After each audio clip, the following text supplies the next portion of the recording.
नमस्कार दोस्तों, आप सभी का स्वागत है अपने स्टडी चैनल स्टडी क्यूआर पर। दोस्तों, आज हमारी लूसेंट की क्लास 2 है। आज हम इसमें अपने जैन साहित्य से स्टार्ट करेंगे दोस्तों। चलो दोस्तों, शुरू करते हैं। लूसेंट में प्राचीन भारत का इतिहास। दोस्तों, जैसे हम कल बौद्ध साहित्य के बारे में पढ़ चुके थे, आज हम जैन साहित्य के बारे में पढ़ेंगे दोस्तों। जैन साहित्य को क्या कहते हैं? आगम। जैसे बौद्ध साहित्य में जातक था, वैसे ही जैन साहित्य में आगम कहते हैं, जिसमें दोस्तों जैन धर्म का जो प्रारंभिक इतिहास कल्पसूत्र से ज्ञात होता है। दोस्तों, जैन धर्म का जो प्रारंभिक इतिहास है ना, वो कल्पसूत्र से ज्ञात होता है।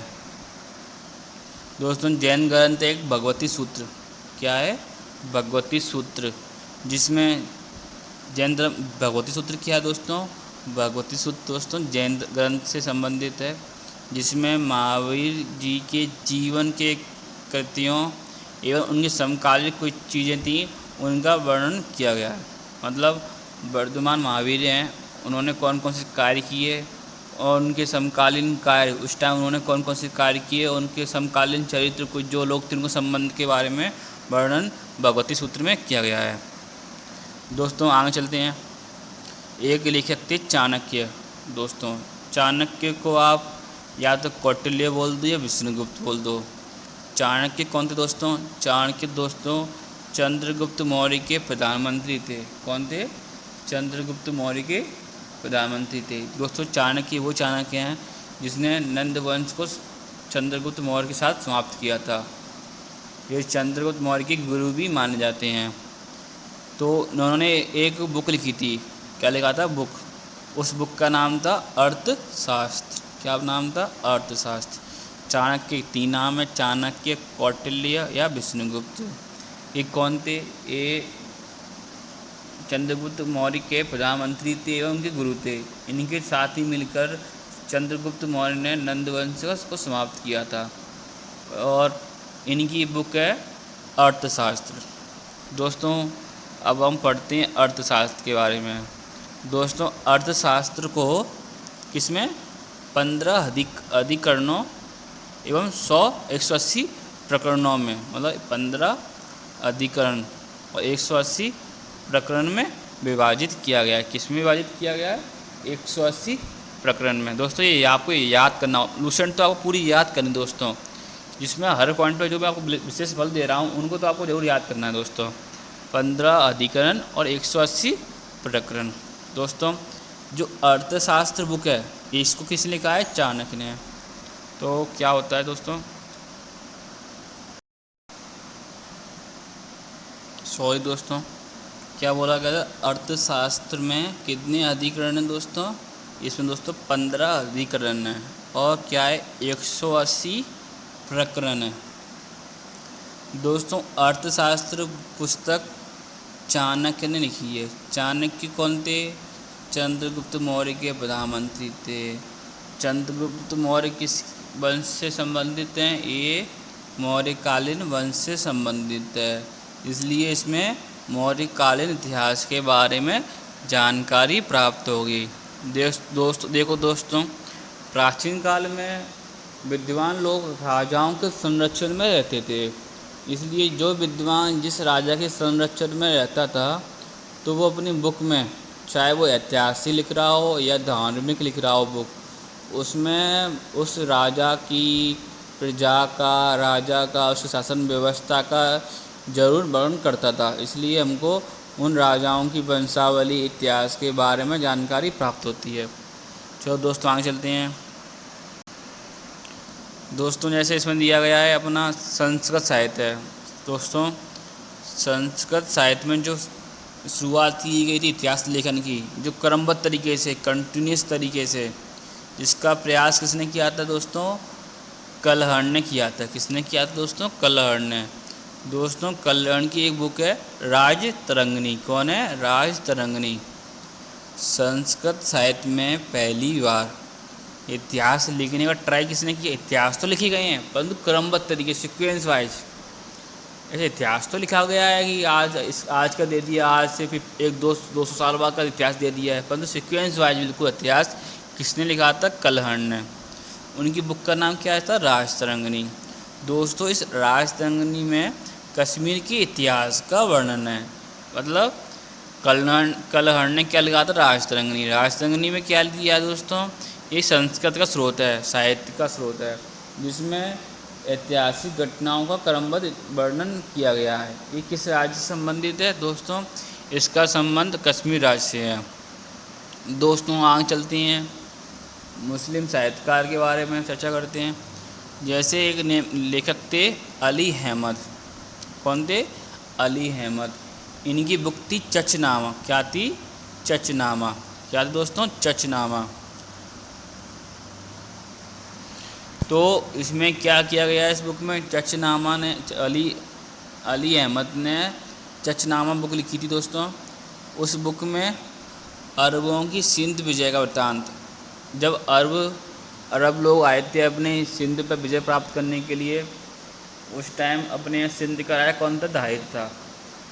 तो मोहम्मद बिन कासिम आया था ना भाई इंडिया में युद्ध करने के लिए 712 ईस्वी में, उसका वर्णन चचनामा में दिया गया है।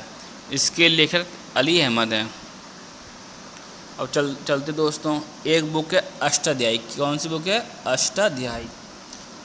अष्टाध्यायी के लेखक कौन है दोस्तों? अष्टाध्यायी के लेखक पाणिनि है। पाणिनि। दोस्तों आपको बुक का नाम और बुक किस रचनाकार या साहित्यकार ने लिखी है, ये आपको अवश्य याद करना होगा। प्राचीन काल से संबंधित एवं मध्यकाल से संबंधित एक क्वेश्चन जरूर पूछे जाते हैं। आधुनिक काल से भी पूछे जाते हैं, परंतु आधुनिक काल की पुस्तक का नाम कम पूछा जाता है।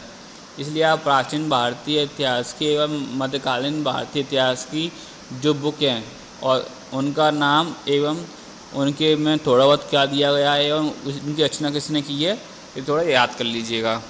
चलो दोस्तों आगे चलते हैं। अष्टाध्यायी दोस्तों क्या है? अष्टाध्यायी दोस्तों जो हमारी लैंग्वेज थी, संस्कृत लैंग्वेज, उसकी जो व्याकरण थी उसकी प्रथम पुस्तक है। मतलब ग्रामर, संस्कृत ग्रामर की प्रथम पुस्तक कौन सी है? अष्टाध्यायी। इसकी रचना किसने की थी? पाणिनि ने रचना की थी।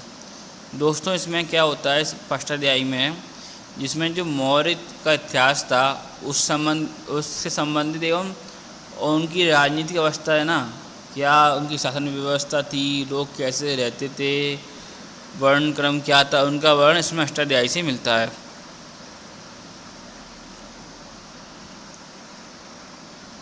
तो दोस्तों आगे चलते हैं। जैसे एक ग्रंथ आता है दोस्तों गार्गी संहिता। क्या आता है? गार्गी संहिता। ये कौन सा ग्रंथ है दोस्तों? एक दोस्तों एक ज्योतिष ग्रंथ है। क्या है? ज्योतिष ग्रंथ है। गार्गी संहिता क्या है दोस्तों गार्गी संहिता एक ज्योतिष ग्रंथ है। इसकी रचना किसने की थी? कात्यायन ने की थी। किसने की थी दोस्तों? कात्यायन ने इसकी रचना की थी। क्या की थी? कात्यायन ने।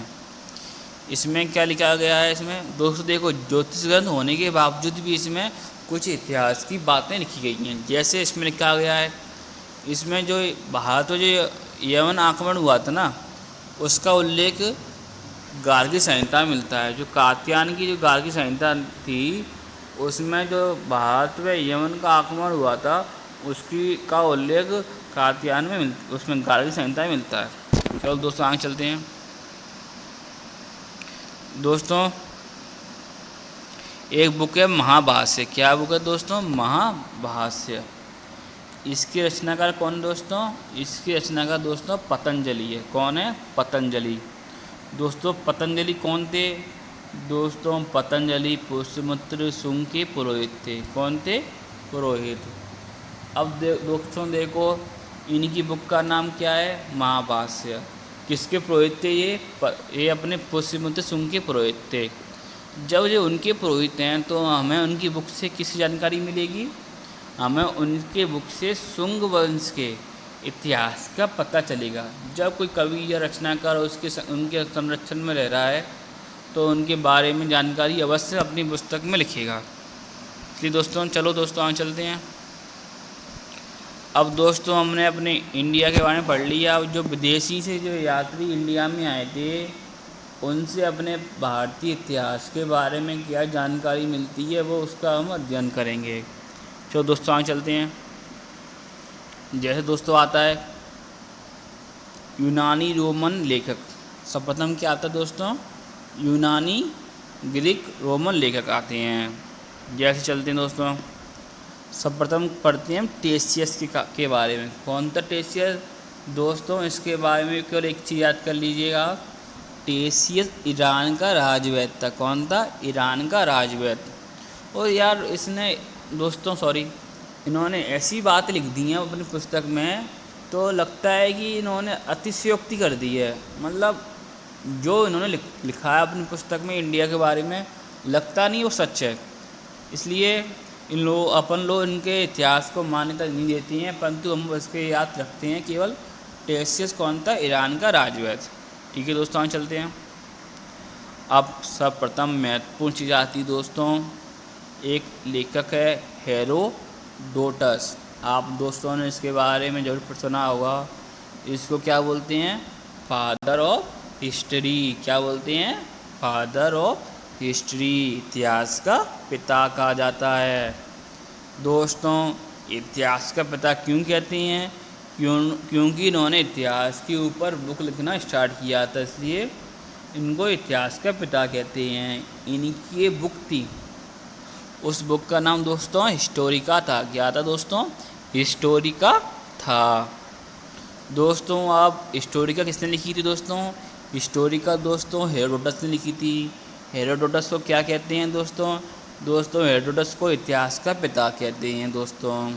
दोस्तों इसी हिस्टोरिका बुक में क्या दिया गया है दोस्तों इस हिस्टोरिका बुक में जो 5वीं शताब्दी BC था, ईसा पूर्व था, मतलब ईसा मसीह के जन्म से पहले 500 BC में क्या था, जो भारत और फ्रांस गलत बोल दिया मैंने, भारत और फारस के संबंधों का इसमें वर्णन दिया गया। दोस्तों ये फारस वही है, ईरान और इराक का जो एरिया है ना, इसको मेसोपोटामिया जो क्षेत्र है ना, उसको बोलते थे पहले फारस। जो आप फारस की खाड़ी बोलते हो ना, पर्शियन गल्फ, उसके आगे ईरान बना हुआ है, इसलिए ईरान को फारस बोलते थे। दोस्तों महत्वपूर्ण बात ये है, परंतु इसमें कुछ चीज़ें ऐसी हैं हमको लगता है कि इन्होंने अपनी कल्पना के अनुसार ये लिखा है, इसलिए हम इनको इतिहास के पिता तो जरूर बोलते हैं, परंतु इनके इतिहास को अधिक मान्यता नहीं देते हैं। दोस्तों आगे चलते हैं। इम्पोर्टेंट चीज़ आती है इसमें दोस्तों, सबसे बड़ी इम्पोर्टेंट चीज़ इसमें क्या दी गई है, जो सिकंदर था, जो भारत पर उसने आक्रमण किया था, तो उनके साथ 3 लेखक आए थे अपने इंडिया में। कौन कौन आए थे, 3 लेखक। पहला था नियार्कस आया दोस्तों, कौन आया था, नियार्कस आया था। दूसरा आने श्रीकटस आया था, कौन आया था, आने श्रीकटस आया था। तीसरा आया था अरिस्टोबुलस आया था। कौन आया था, नियार्कस आया था दोस्तों, आने श्रीकटस आया था दोस्तों, और अरिस्टोबुलस आया था दोस्तों। परंतु ये दोस्तों ये लेखक जो आए इंडिया में आए थे, इनकी जो रचनाएं हैं उनको अपन अधिक विश्वसनीय मानते हैं। आगे चलते दोस्तों मेगास्थनीज के बारे में पढ़ते हैं। दोस्तों आपने मेगास्थनीज के बारे में जरूर पढ़ा होगा, जो चंद्रगुप्त मौर्य के दरबार में आया था भैया, और इनकी एक पुस्तक थी इंडिका। क्या थी, इंडिका। परंतु मेगास्थनीज कौन था दोस्तों एक सेल्यूकस निकेटर था, जो सिकंदर का सेनापति था। सेल्यूकस निकेटर सिकंदर का सेनापति था, उसका राजदूत था, मतलब सिकंदर के सेनापति का राजदूत मेगास्थनीज था। जो सेनापति था सेल्यूकस निकेटर, सिकंदर के बाद ये राजा बन गया था अपने क्षेत्र का, इसलिए इसने अपना राजदूत भेजा था, जिसमें मेगास्थनीज ने अपनी पुस्तक लिखी थी इंडिका के बारे में। अब दोस्तों ये मेगास्थनीज चंद्रगुप्त मौर्य के दरबार में आया था, इसने अपनी पुस्तक लिखी इंडिका। तो इसमें 100% मौर्य युगीन समाज के बारे में, संस्कृति के बारे में वर्णन होगा। ओके दोस्तों, समझ पा रहे हो ना बातों को। तो दोस्तों आप समझ पा रहे हो तो प्लीज़ दोस्तों कमेंट में यस लिख दीजिएगा। एवं दोस्तों आपको वैसे ही पढ़ना है, मतलब आपको मेरी वीडियो देखना है, फिर दूसरे उठानी है, फिर दूसरे को पढ़ना है, अंडरलाइन लगना करना है। अगर आपको चीज़ें वहाँ पर थोड़ी बोरिंग लग रही हो फिर दोबारा से मेरी वीडियो सुनिए, ईयरफोन लगाते हुए, घूमते हुए, बैठते हुए सुनिए और अपना घूमते हुए थोड़ा हंसते हुए पढ़ाई कीजिए। चलो दोस्तों चलते हैं। अब दोस्तों नाम आता है डाइमेकस का। दोस्तों किसका नाम आता है? डाइमेकस का। दोस्तों डाइमेकस कौन था? दोस्तों ये सीरिया नरेश था। कौन था? अंत्योकस था। कौन था? अंत्योकस। सीरिया नरेश था अंत्योकस। इसका राजदूत कौन था? डाइमेकस। कौन था? डाइमेकस। डाइमेकस दोस्तों किसके दरबार में आया था? दोस्तों डाइमेकस बिंदुसार के दरबार में आया था। किसके दरबार में आया था दोस्तों? बिंदुसार के दरबार में आया था। किसके दरबार में आया दोस्तों? बिंदुसार के दरबार में आया था।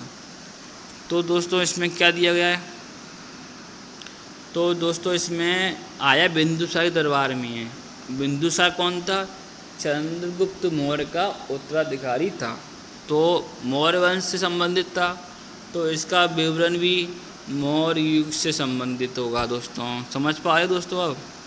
अब दोस्तों नाम आता है डायोनिसियस का। कौन का नाम आता है दोस्तों? डायोनिसियस का। एक कौन था दोस्तों? जो मिस्र है, अफ्रीका में जो मिस्र है उसका नरेश था टॉलमी फिलेडेल्फस। कौन था? टॉलमी फिलेडेल्फस। इसका राजदूत था डायोनिसियस। और अंत्योकस का राजदूत कौन था? डाइमेकस। और सेल्यूकस निकेटर का राजदूत कौन था? मेगास्थनीस। ये तीनों मौर्य वंश चल रहा था इंडिया में उस टाइम पे। इंडिया आए थे और मौर्यों के राज दरबार में रहे थे।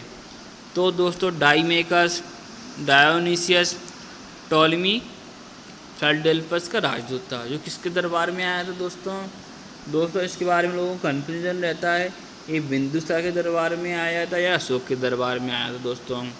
दोस्तों कहीं ना कहीं इसका वर्णन बिंदुसार के दरबार में दिया होता है, कहीं ना कहीं इसका वर्णन अशोक के दरबार में दिया होता है। ये दोस्तों ऑप्शन में जो आए तो पहले आप ट्राई करोगे, प्रायोरिटी दोगे अशोक को। अगर अशोक ऑप्शन में नहीं है दोस्तों प्लीज़ इसको बिंदुसार को प्रायोरिटी देना। फिर दोस्तों आगे चलते हैं। अब नाम आता है दोस्तों, एक लेखक है टॉलमी। कौन है? टॉलमी। इसने 2वीं सेंचुरी में, इसमें आपको ये समय तो याद करना नहीं है, परंतु आप 2-3 बार पढ़ोगे तो ये समय अपने आप को याद हो जाएगा। इसकी बुक का नाम था भारत का भूगोल। क्या नाम था? भारत का भूगोल। टॉलमी की पुस्तक का नाम क्या था? भारत का भूगोल। दोस्तों चलो दोस्तों आज हम यहीं तक ही रुकते हैं। जैसे ही आप लोगों के कमेंट आने लगेंगे तो हम इस लेक्चर को बढ़ा देंगे दोस्तों, जिससे आप लूसेंट को जल्दी से पढ़ सकें, समझ सकें और याद कर सकें, जल्दी अपने एग्ज़ाम को क्रैक कर सकें। थैंक यू दोस्तों। अगर दोस्तों आप लोगों से एक बात कहनी है, प्लीज़ दोस्तों अगर आप हमारी वीडियो को देखते हैं तो प्लीज़ हमारी वीडियो को लाइक कर दीजिए करिए। अगर आपने हमारे चैनल को सब्सक्राइब नहीं किया हो तो हमारे चैनल को सब्सक्राइब कर दीजिए दोस्तों।